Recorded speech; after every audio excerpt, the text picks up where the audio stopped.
Yo, what's poppin' everybody? It's your boy Modern Fiction here today, back at again with another video. One Piece chapter 1015 review. This chapter was straight heat, holy. Easily got here. There's a lot to unpack though, for real, so let's get into it. The chapter starts off with the Alliance's reaction to the news of Luffy's defeat. Things look bleak for a second as the more naive one's morale is shaken at first. The foot soldiers, Chopper, etc. A certain percentage of them truly lose the will to fight as they actually think Luffy is dead, being of the mindset like, oh, these super rookies couldn't even defeat Kaido, what can we do? But this way of thinking doesn't last too long as there's another announcement in this chapter, which we'll get to later on in this video. Sanji finally came in clutch, holy. Bodied Queen and held off Perospero's attack. That panel when animated is gonna be pretty crazy. Sanji holding Zoro while attacking and their whole character dynamic this chapter was so jokes, comedic gold. Zoro's a superstar, man. This guy really woke up to refute his statement about how many men he's worth. And for those of you who bagged it, Oda did a callback to Zo when Luffy stated Sanji's worth 1,000 men and it's worth going to save him. Zoro was like, then I'm worth 2,000, and he says it again here. A lighthearted joke dissing Sanji, saying he's 2 times stronger than him. Oda finally set up a fight for Sanji in the war on Onigashima, and like I called, it's versus Yonko's second commander Queen.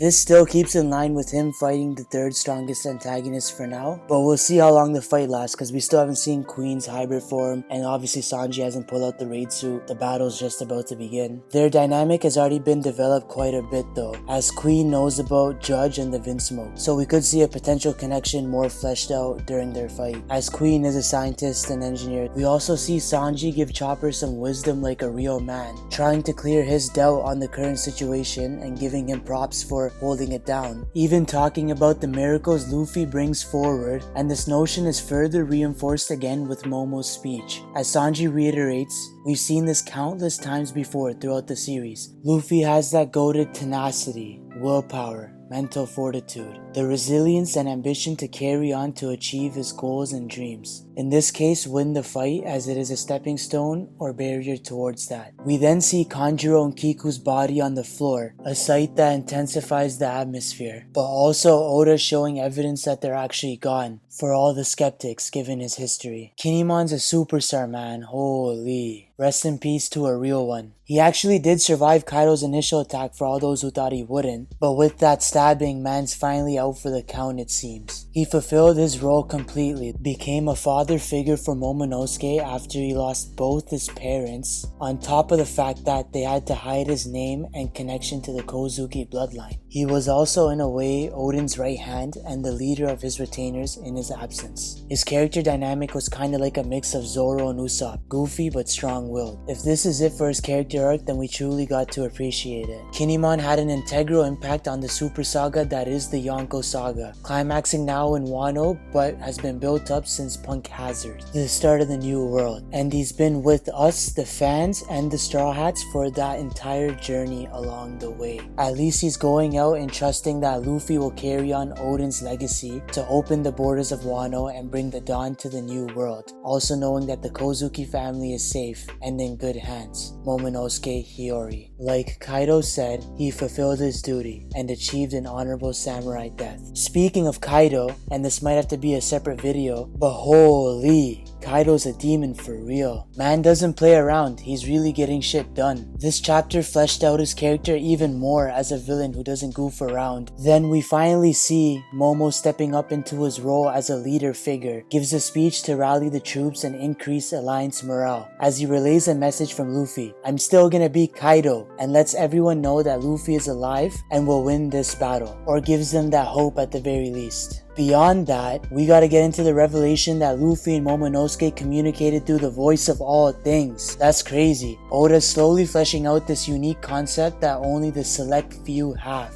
as there's still so much we have yet to learn about it. Not only could Luffy and Momo consciously use it, but one or both of them could look for and locate each other on top of conversing with one another. This is even further reinforced when, for those who called it, the Heart Pirate submarine with Law's crew spots Luffy. When they go forward to save him, they state, "It's like we could hear his voice even though we're underwater." So this is just another layer to Luffy's growth, and this still has so much more potential as well. We finally see that Zeus survived, and it seems like he merged with Nami's climate tactic for now. Another thing I might have called, as I said, a nerf version of Zeus would become Nami's potential permanent power-up going forward. And not to gas myself, but we finally see Law pull up to Big Mom and Kid. But I did call this, as I said, Law and Kid vs Big Mom 2-on-1 should be their final matchup, as Kid has to redeem himself and have a crazy showcasing, and Law has the hacks to negate Big Mom's conventional durability, switch the souls of her homies, etc. And then at the conclusion of the chapter, we finally get to see Yamato reach Kaido, and like I stated in my last video, hopefully she can hang with Kaido long enough for Luffy and Zoro to get healed and have that final matchup 2-on-1 demon duo versus King of the Beast Kaido. Yamato's a superstar too though, but she's gonna have to go all out to hang with their pops. So we could see a potential devil fruit. If she has one, it's most likely a zone, and therefore in all its forms, hybrid, etc. A potential Thunder Bagua clash would be crazy too. And of course we're gonna get that parent-child flashback. It's definitely gonna go pretty deep, as we've already seen the animosity Yamato has for Kaido. Not even calling him father, but calling him by his name, which Kaido's reaction was pretty jokes. But Yamato states wanting to break the bond that has chained her for so long. That was really profound and resounded with me, as we know she's been trapped on the island for so long, wanting to be free and emulate the adventures of her role model and idol Kozuki Oden. Taking Kaido's already this hard body and fleshed out even before his flashback or backstory, which could cement his character as a top tier antagonist in the series or even shonen, depending on how it's executed. But that's it for my thoughts and the review, guys. Easily another great chapter. 10-15 had a lot of highlights. Like, subscribe, comment, turn on post notifications if you rated it. If you enjoyed the video, Modern Fiction out.